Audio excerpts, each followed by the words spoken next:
Today we're going to be talking about carbohydrates, and we're going to begin with a little pop quiz. So I'm going to name a food, and then you tell me whether or not you think it's high in carbohydrates, okay? So let's start with an easy one. How about bread? Just type yes or no. Is bread high in carbohydrate? Okay, good. Now how about white sugar? Just regular old table sugar. Is table sugar high in carbohydrates?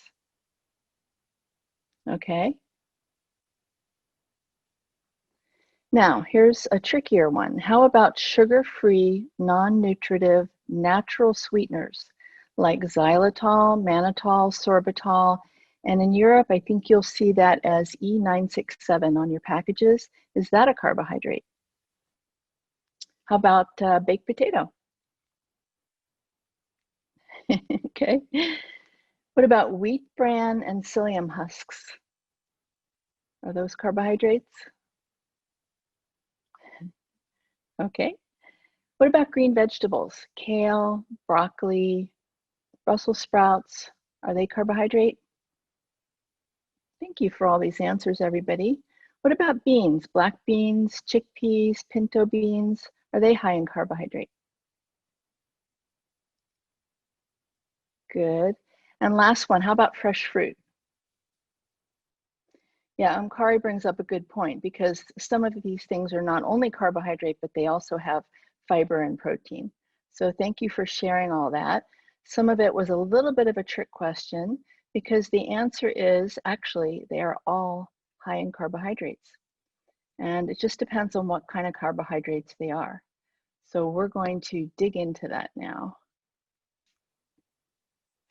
And just a reminder that this is for educational purposes only. Always follow the advice of your healthcare provider or your doctor. So what is a carbohydrate anyway? You might remember from last time, we talked about the 6 foundations of nutrition for good health. We talked about hydration last time in detail, but also good digestion is important for good health, as well as balanced blood sugar, something we're going to be getting into more and more here. We need to have healthy fats and oils in our diet, a proper balance of minerals, and a good nutritious diet. So those are our 6 foundations. And you might also remember that when it comes to the world of nutrition, we can categorize our nutrients this way. We have our macronutrients, our fats, carbohydrates, and proteins, and our micronutrients, vitamins and minerals, and of course, water.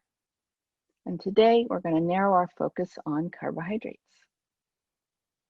Now, carbs can be super confusing, right? Already here at the beginning, some things seem like they're carbs, but actually they all have carbohydrates, but they seem so different. So are carbs starches? Are they sugar? Are they fiber? Are they good for you? Do we even need carbohydrates in our diet at all? Some people think we don't. So we're going to dig into this. What is a carbohydrate? What are the roles of carbohydrates in our body? Why do we need them? What are the different types of carbs?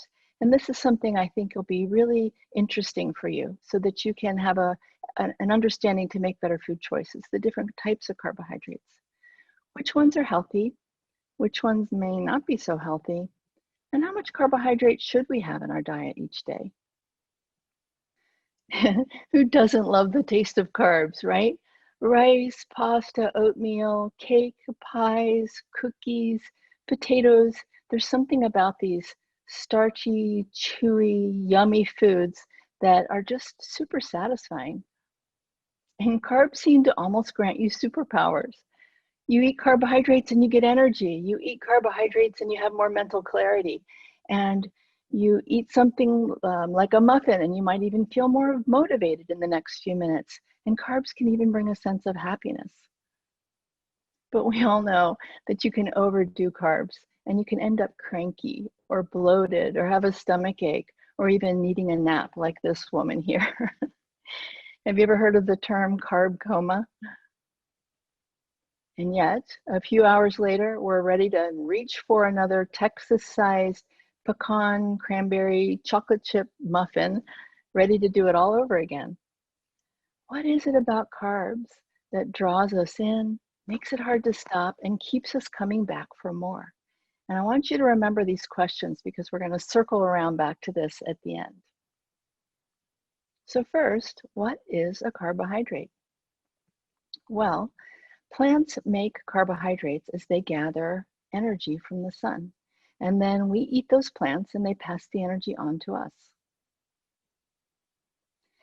There are lots of different ways we can classify carbohydrates, and we're going to be going over a few of those just for our own understanding. These are the basic 5 categories, and you don't really need to understand what they all are. They're just different sized molecules and different sugars in these carbs. But in general, we can think of them this way. There are simple carbs, simple carbohydrates. These have smaller molecules, fewer molecules of sugar. And there are complex carbs, and these are bigger molecules. So again, simple carbs, complex carbs. Now, if any of you are into biology and nutrition science, I made you a chart of all of the different types of carbohydrates, and I'll post this for you later. But in general, it's still simple carbs and complex carbs. Now, earlier, I listed a bunch of foods, and I said that these are all rich in carbohydrates. So can you see how it can get confusing? Green vegetables certainly aren't the same as white sugar, and fresh fruit certainly isn't the same as wheat bran, yet these are all high in carbohydrate. So no wonder it can be kind of confusing figuring out how carbohydrates show up in our diet. So which ones might be important to include? Which ones might we want to avoid? For the purposes of our diet and for choosing foods, I like to simplify it this way. A lot of carbohydrates are sugars. They're simple carbs. A lot of carbohydrates are starches. These are complex carbs. And a lot of carbohydrates are fiber. So if we can think of them this way, sugars, starches, and fiber. And we'll go into these categories. I think you'll find this helpful. Now, what do carbohydrates do for you? Well, they do a lot. In your digestive tract, carbs are going to break down into sugars. And then you're going to be using these sugars as fuel for your muscles, for your brain, for your organs, tissues, and cells. And carbohydrates give you energy, as I said before, energy to think, to digest, to breathe, to walk, even to listen to me speaking. It takes energy. Carbohydrate-rich foods are amazing sources of vitamins, minerals, antioxidants, and phytonutrients. Phytonutrients are a kind of a system of about 25,000 different plant chemicals that are really good for your health, and they're often colorful, like in this picture here. Carbohydrates are great for your microbiome. The microbiome, this is your healthy gut bacteria.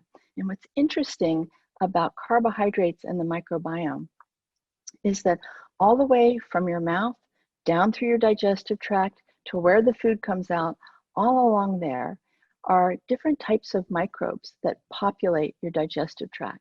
And they are looking for different plant fibers. So it's really important to eat as much plant variety as you can so that those microbes can get the food that they're looking for. And the microbiome really does a lot to balance our health. And hopefully we'll get into that in the future as well. Carbohydrates, when they're combined with healthy fats and protein, help you fight infections, help you grow new tissue, and even help lubricate your joints. And some carbohydrates are going to give you the nutrients that you need to support the pathways that help you detoxify, flush the toxins from your body. And carbs as fiber, of course, helps keep you regular, giving you nice, normal, healthy bowel movements. So which carbohydrates are right for you? And are there some you should avoid?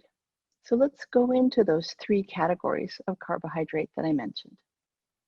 And we'll start with the simple carbs, the sugars. So simple carbs, they're simple because they're small.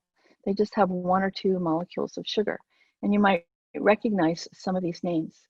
So if you look at that second one, sucrose, that's just table sugar. And table sugar is made out of fructose and glucose. You'll also notice that a lot of these end in O.C or O.L. So this can help you recognize what are sugars and sugar alcohols. These are simple carbohydrates. So start reading your labels. By the way, there's about 60 different names for sugar, and they keep changing the names so that we get fooled as consumers and we don't realize we're eating so much sugar. So start looking for OL and OSE, and actually I have a chart that's got the 60 names of sugar, and I'll post that for you. Some foods are naturally high in simple carbs, and these carbs will break down into sugar and enter your bloodstream pretty quickly. And you might feel some energy from that, some quick energy, but sadly, it's just not the kind of energy that lasts. Simple carbohydrates can be refined or they can be natural. So let's look at some of the refined simple carbohydrates. So again, when I say simple carbohydrate, I mean the sugars. So of course we have white sugar, agave nectar, high fructose corn syrup. This is probably one of the worst simple sugars. Brown sugar, fruit juice concentrates.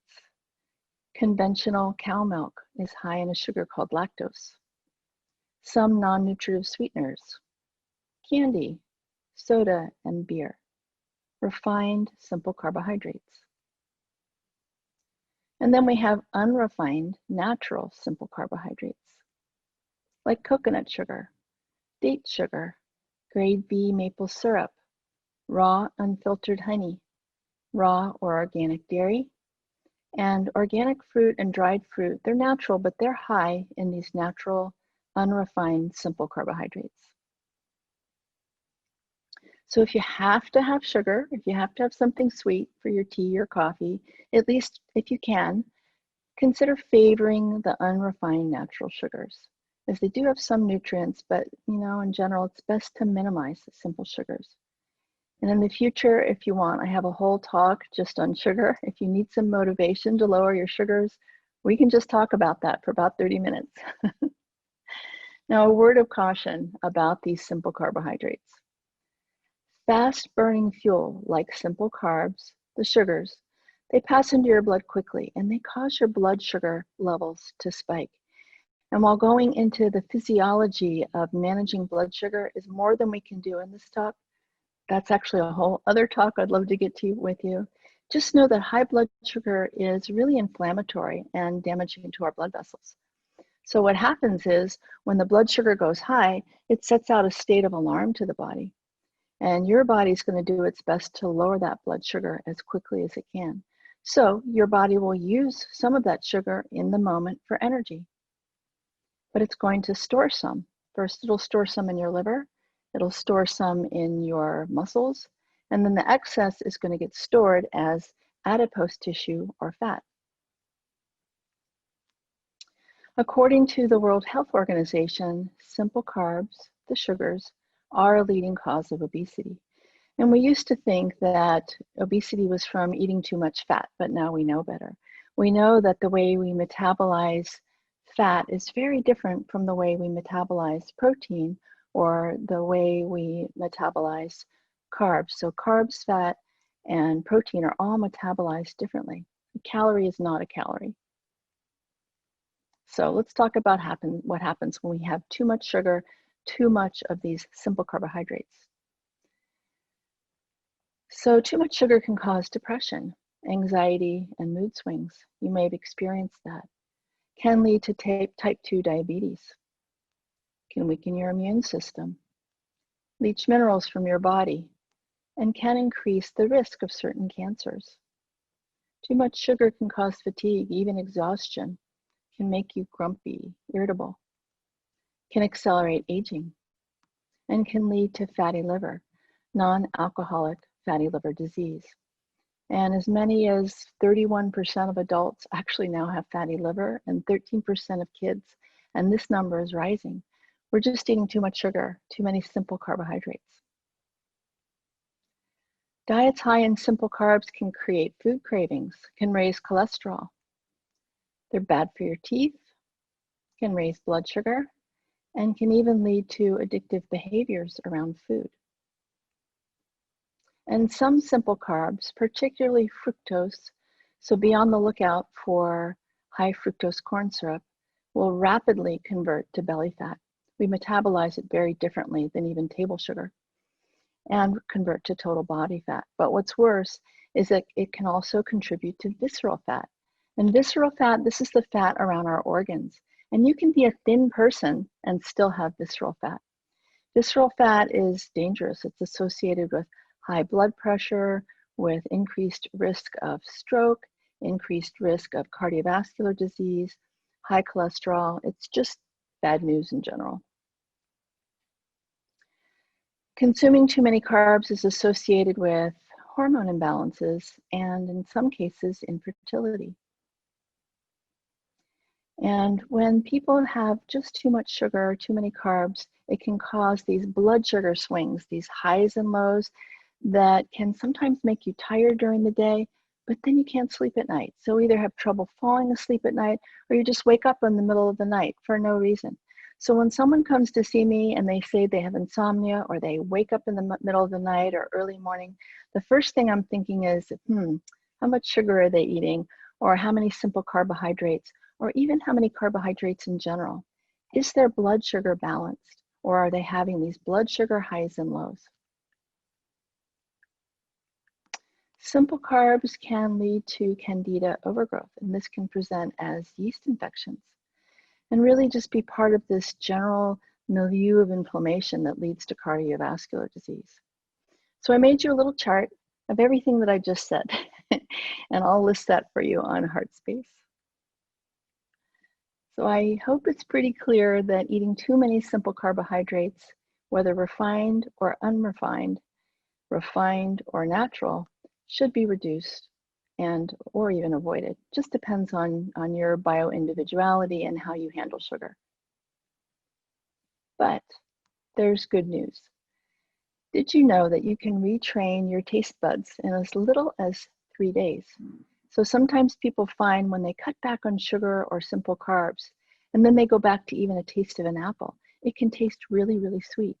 So don't think you're always going to be hankering for a Frappuccino or a ginger snap or a donut. And I have some strategies ahead to help you reduce carb cravings. So now let's look at the complex carbs. These are the ones with bigger molecules. When it comes to the world of the complex carbs, most people tend to think of starches. And if they have any issues with eating carbohydrates, it tends to be with the starchy carbohydrates. And again, at the beginning, I said there are many different types of carbs, but we're going to simplify here.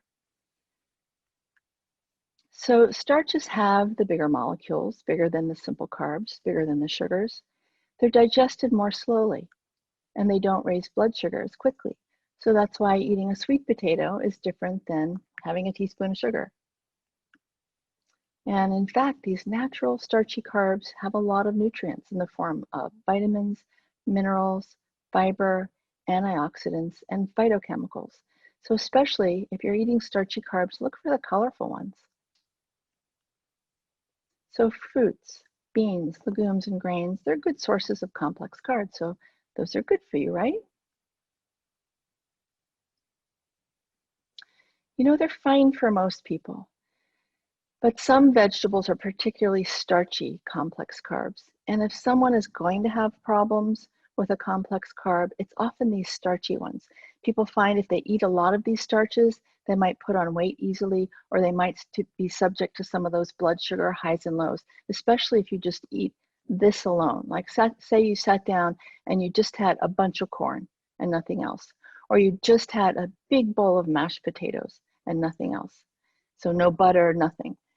If you eat that quantity of a starchy carb, and you do that a lot, you could get these blood sugar swings, and it might be a little easier to put on weight.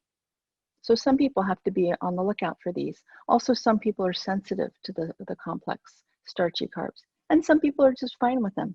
Again, bio-individual. Now, one other area of concern with complex carbs is whether they're refined or unrefined, because just like the sugars, they can also be refined. Look familiar? Looks pretty tasty too, huh? So the refined complex carbs can include all of our favorite foods: chips, crackers, pasta, cake, pastries, cookies, white bread, pizza dough, French fries, white rice, breakfast cereals, muffins, noodles, and more. So I'm not saying never eat these, but just know that a diet high in these refined complex carbs, these carbs break down really easily into simple sugars and they can spike your blood sugar. It can lead to inflammation, make it easy to gain weight, and there are other health issues associated with eating a lot of these refined complex carbs. The other issue with these carbs is that they're processed foods. And processed foods often have other undesirable food additives like unhealthy oils. And in the future, I'll give you a whole talk just on oils and fats, preservatives, food coloring, fillers, added sugar, and artificial flavoring. Plus, when you eat a lot of these processed, simple, processed, complex refined carbs, it's displacing what you could have been eating that was packed full of nutrients. And these are stripped of many of their nutrients. So while those first few bites, like this eclair here, can light up your taste buds like nothing else, because hey, food chemists, they know what they're doing. Later, you can feel bloated or get a stomach ache, feel tired, even a little bit blue or depressed. You know the feeling? Have you ever had that happen after you eat a lot of these refined carbs? But unprocessed, healthy, complex carbs are nutrient-dense foods, and they're nature's gift. They're delicious, they're nutritious, and they're satisfying. Like, look at this butternut squash stuffed. Doesn't that look good? So here are some sources of these unrefined complex carbs: legumes and beans, whole grains, root vegetables, winter squash, fresh vegetables, fresh fruit, and some dried fruit. But don't go overboard with the dried fruit because it is a more concentrated source of natural sugar. So here is a quick recap. We started with the simple carbs, the sugars, and they can be refined or they can be unrefined. Then we moved on to the complex carbs, the starches, and they can be refined or they can be unrefined. And I will post these graphics for you in Heartspace and Facebook. So in general, we want to step away from the refined versions of these foods and favor the unrefined versions. But just know that if you load up on a natural, 100% organic, carby meal that's just oatmeal, fruit, and bread, your body could still be subject to those blood sugar highs and lows because it's still going to break down to sugar, but just not as quickly.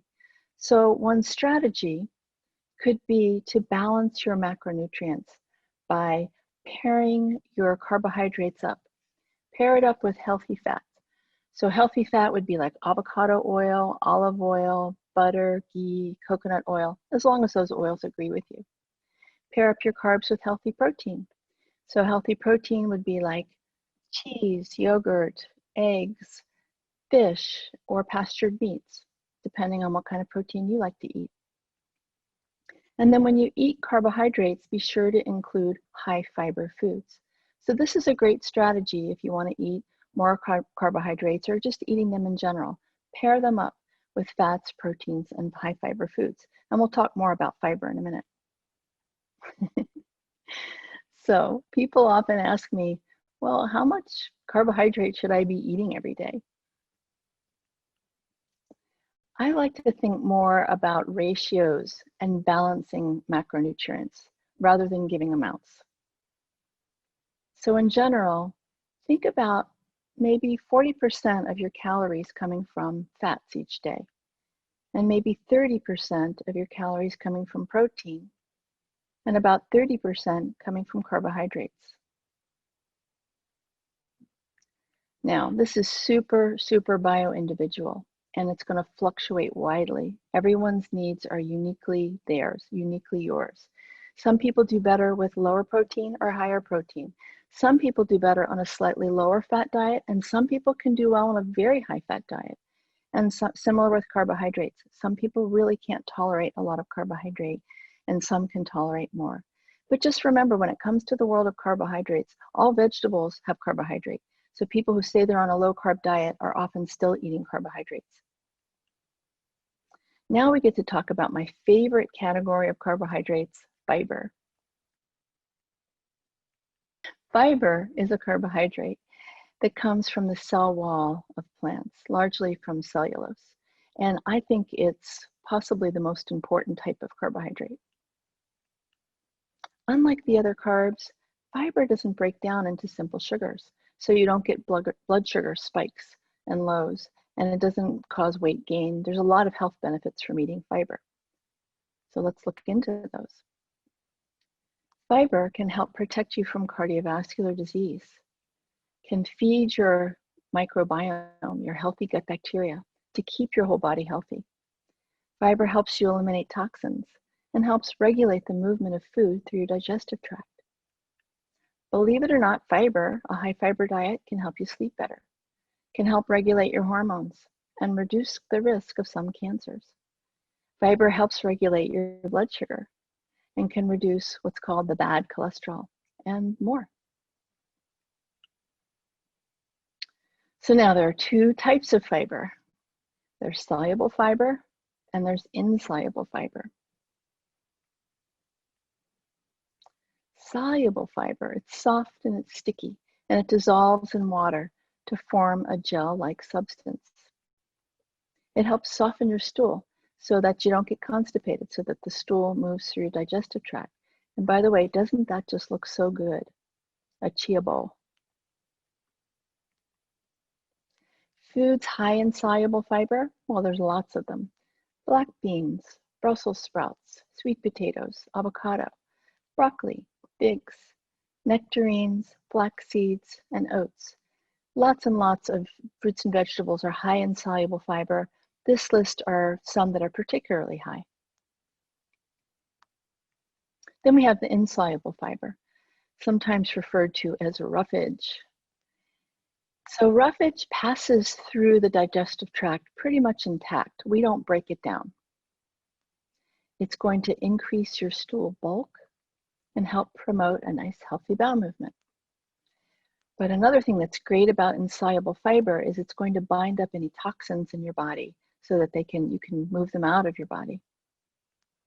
And there's lots and lots of ways we can get insoluble fiber in our diet, like the cereals, the whole cabbage family of vegetables, so that's like bok choy, Brussels sprouts, Swiss chard, cabbage, rutabaga, turnips, all fruits, most fruits, all legumes, beans, nuts, potatoes with their skins, and seeds like pumpkin seed, sunflower seed, and chia seed with the hull still on. Now, the studies on dietary fiber don't seem to differentiate between whether it's soluble or insoluble, but one thing they make very clear, and that is we need lots of fiber. And in fact, most of us probably need more fiber than we're already getting. And I'll get into that in just a second here. These are the different types of fibers, and we're not going to go into each one of these, but there is one that I want to highlight, and that is resistant starches. So you might be thinking, well, wait, why is this under the fiber category if it's a starch? And that's because this is a starch that acts more like a fiber, and it gives you the benefits of both soluble and insoluble fibers. So it's important to have resistant starches in your diet. These starches literally do resist being digested, and they're going to pass into your large intestine where they're going to become food for all the beneficial microbes that live there. So it helps populate and feed your microbiome. And resistant starches promote the production of what are called short-chain fatty acids. And these are super helpful compounds that are great for your gut health and good for your overall health. So if you are anywhere close to the nutrition world, there's a lot of buzz out there these days about short-chain fatty acids. And they're so good for you that some people will even just take them as a supplement, like butyrate. But you can make your own. Your gut microbes are poised to make your own short-chain fatty acids. And when they do, it helps dampen inflammation. It helps reduce the release of toxins from the bad bacteria. They're called endotoxins. It helps promote a healthy gut lining. Short-chain fatty acids can literally help heal a gut lining and benefit the immune system. Resistant starches, so they're a great addition to your diet. And another thing that's great about them is they can be just as satisfying as some of the kind of creamy, chewy, starchy carbs in your diet. They offer the benefits of fiber, and they're less likely to spike your blood sugar. So here are some examples of good resistant starches to have in your diet. Green bananas, plantains, beans, peas, and lentils, cooked and cooled potatoes, rice, yams, and pasta. So if you don't know about this trick, what you do is you cook your potatoes and then cool them down, and then you can eat them. You can even reheat them, but as they cool, they build in resistant starches. Same with the rice, yams, and pasta. So that's a pretty cool trick. Also whole grains, including oats and barley. Just be sure to soak your grains overnight. That not only builds some resistant starch, but it makes it easier for you to digest them. You can even sprinkle 1 to 2 teaspoons of green banana flour, cassava flour, or potato starch on your food before serving. So I know many of you may not have these in your household, but you can get them. And we do this. I have a jar of green banana flour, and I just sprinkle a little bit on our stir fry and our food, and then you get those nice resistant starches. No need to buy supplements. So here's a question I get a lot. How much fiber do you need? And as you can imagine, over the last 100 years, our total carbohydrate consumption has really gone up. With all the processed food, the chips, the pasta, the bagels, carbs have gone up. But a lot of them being processed has made it so that our total fiber consumption has gone down. So carbs have gone up, but fiber's gone down. Now, some health experts say that we need upwards of 50 to 100 grams of fiber a day.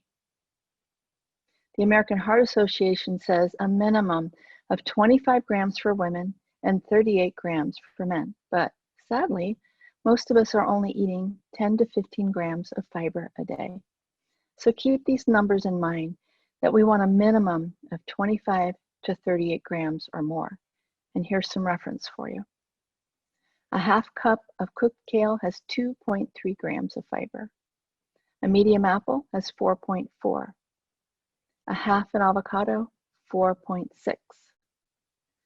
A whole cup of brown rice, 6.2. And a medium sweet potato, 7.8. So you see, you need to eat really a lot of vegetables and fruits to get enough fiber in your diet each day. Ounce per ounce, and this is important, vegetables give you the most fiber with the lowest sugar content. So in our household, we are big fans of lots and lots of vegetables. We have a stir fry pretty much every day. But note this, a high fiber diet is not for everybody. So if you have any kind of inflammatory bowel disease, if you tend toward ulcerative colitis or Crohn's disease or get diverticulitis, and if you have those, you know who you are. Your doctor probably has you on a low fiber diet. So of course, if you need to be on a low fiber diet, you follow that advice. Follow the advice of your doctor. So now we know that carbohydrates can have multiple health benefits for us, and that some are healthier choices than others. We know that the less refined they are, the better, and the more complex they are, the better. We know that high fiber carbs and resistant starches are really important to include for good health. So remember this picture? And I said we were going to circle back to a question. Here's the question. What is it about carbs that draws us in, makes it hard to stop, and keeps us coming back for more? Which begs the question, are carbs addictive? Have you ever noticed that when you eat carbs, it makes you want more of them? And how they linger in your memory, and it can set up these cycles of hunger and craving that can last after you eat them. Like you eat some carbs and then you think about it for a while and you maybe want more, and maybe you want more that day or even for a few days or even longer. Studies suggest that eating foods high in carbohydrates strongly stimulates craving reward centers in your brain. Not that we need studies to tell us that. We've all experienced that. And studies also say that carbohydrates can trigger what they call addiction-like neurochemical and behavioral responses, while low-carb, high-fat diets significantly reduce food cravings and binge eating. Now, again, I'm not telling you here to go on a low-carb, high-fat diet. I'm just presenting what I've seen in some studies. Interesting, huh? For sure, eating foods high in processed sugar can change your brain. Sugars produce a surge of dopamine, a chemical which you experience as pleasure. And it lights up this part of your brain, the nucleus accumbens. It's part of the brain associated with novelty, motivation, and reward.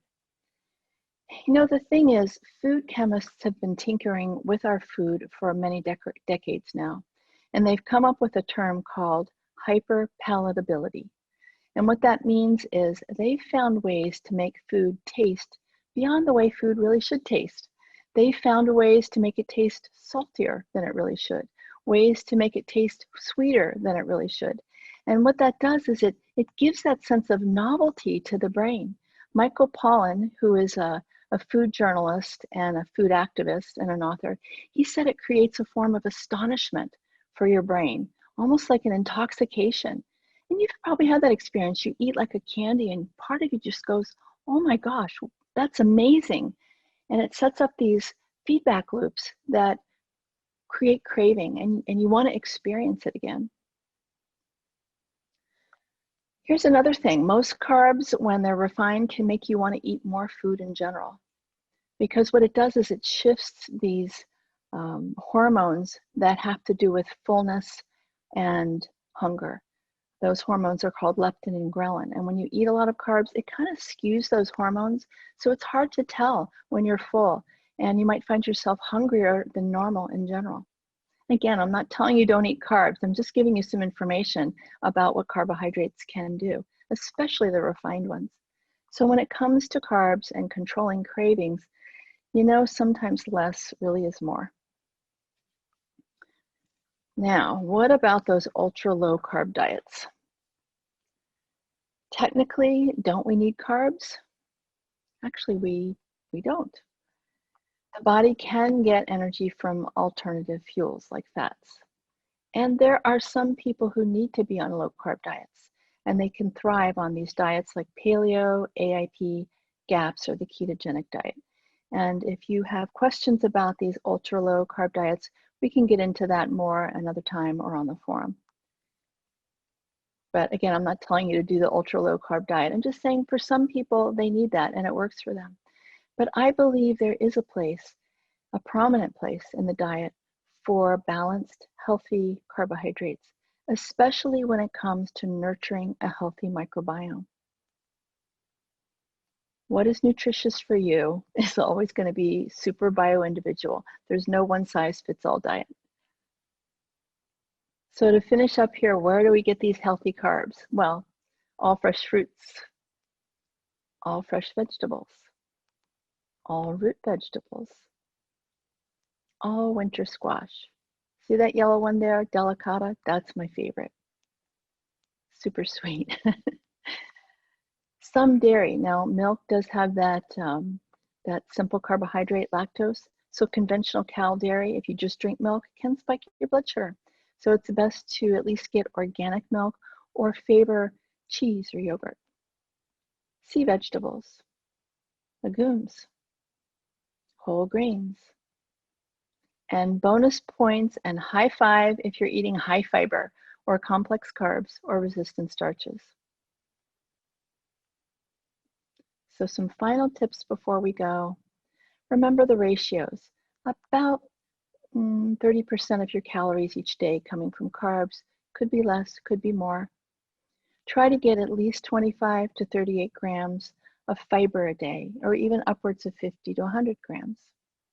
Favor the complex carbs and maybe have fewer of the refined carbs.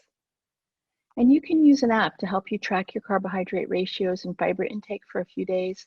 I don't want you to like do it every day and kind of obsess on it, but just to get a sense of how much carbohydrate, how much fiber, even how much sugar you're eating. Those apps are Chronometer or MyFitnessPal, or maybe you have another one that you like. So literally you just go to chronometer.com or myfitnesspal.com, and I'll post this in Heartspace for you.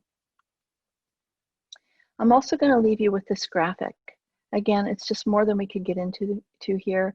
This is a graphic I use to help people determine whether or not their blood sugar is balanced. So you can kind of study this.